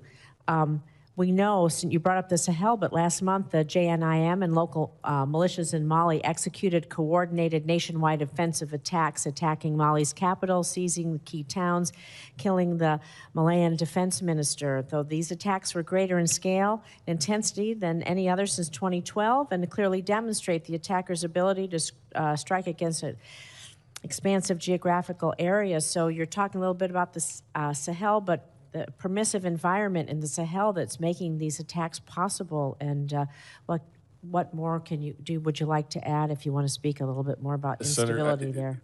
I would, there are a few things I would like to add in this setting. I can talk to you more in a classified setting that would be highly appropriate to this. But to your point, there is no effective external counterterrorism effort in the Sahel right now. The Russians have claimed to do that, but we saw that they had to withdraw from Kidal. We're unable to defend against that threat there. They are providing some limited support, but we do not see the same Western presence. Because of that, then how do we enable the partners, the other nations that are there? How do we look at expeditionary capabilities again that we can result in this? One of the key areas that we would need some assistance with is the authorities and ability to bring in and experiment with emerging technologies, whether that's in the surveillance and ISR type of technologies or in other over-the-horizon type capabilities, like I mentioned with the medicine and others, in order to reach, when there is a threat that threatens the homeland, to be able to reach it and take care of it, but more importantly, continue to enable the partners to address the threats in their local areas, and a lot of that's through intelligence sharing. I would be happy in a classified environment to talk in more depth. Thank you. I appreciate that. Thank you, Admiral General. Thank you, Chairman Wicker. Thank you very much, Senator Rosen, and I'm glad you brought up Lebanon and Hezbollah. So I'm going to take another round, Admiral Cooper. And to stop me when I'm wrong, on March 2nd of this year, Hezbollah attacked Israel in response to Operation Epic Fury. Is that correct? That's correct, sir. According to Israel's foreign minister, Hezbollah has fired 10,000 missiles, rockets, and drones at Israel during the past 2 months. Is that correct? I believe that's correct, sir. And in response to these attacks, Israel initiated a ground offensive in southern Lebanon, aiming to create an uninhabited buffer zone along its northern border and to push Hezbollah north to the Latini River. Is that correct? That's correct, Senator. To enable this operation, the Israeli military ordered the evacuation of southern Lebanon, displacing over 1 million people, nearly 20% of Lebanon's population. That is also correct. I don't know that that number specifically is correct, but the concept of the evacuation is correct.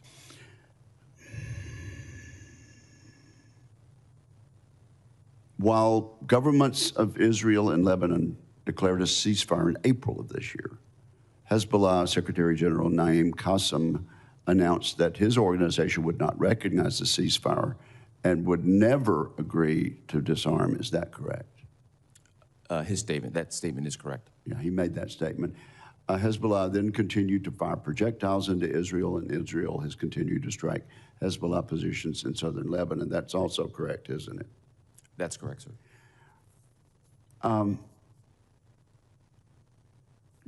And I think Senator Rosen would wholeheartedly agree with me that peace between Israel, and I can't ask questions to my friend and colleague, but I think we would both agree that peace between Israel and Lebanon would be a wonderful development, and a wonderful development for America and for Israel. But peace between Israel and Lebanon depends on the Lebanese government having both the capability and the will to disarm Hezbollah. Has the United States provided the Lebanese armed forces with approximately $3 billion since 2006? So I'd have to take that specific volume, that a lot of specific money. number for the record and follow up. But we have been providing aid for 2 decades. Is it fair to say that the primary goal of U.S. support for the LAF, the Lebanese armed forces, was to counter Hezbollah? Yes, sir. And from 2006 until 2023, is it accurate to say that Hezbollah's rocket and missile arsenal grew from 2006 to 2023 from approximately 9,000 rockets and missiles to 150,000? As a result of decades and billions of dollars of Iranian support, that's correct. Israel's foreign minister alleges that Hezbollah fired more than 10,000 projectiles at Israel since the beginning of March of this year. In light of the Lebanese armed forces inaction, was Israel's offensive into southern Lebanon militarily necessary if Hezbollah's attacks were going to be countered? Was there another way to do that? Senator, I would really defer to Israel on intent and effectiveness, but just as a general statement. Militarily necessary, though. There are, it is an option among options, of which there are few, to deal with the Hezbollah problem. I appreciate Senator Rosen bringing this up, and it just would go back to the central point. It would be a tremendous achievement for Israel, Lebanon, the United States, and the Middle East if Hezbollah could be eliminated and allow the Lebanese people and the Lebanese government to resume the happy relations that we once had and strive for between the United States and Lebanon. Would Senator Rosen have any further questions? Then this concludes today's hearing. I want to thank our witnesses for their testimony, and I would acknowledge that many of the arrows aimed at these two witnesses were better aimed at people in the civilian leadership who, according to our great Constitution and our principles dating back to George Washington, are in control of policy. And I would commend these two military veterans for adhering to that constitutional principle. And with that, I would inform members that questions for the record be due to the committee within 2 business days, and we are adjourned.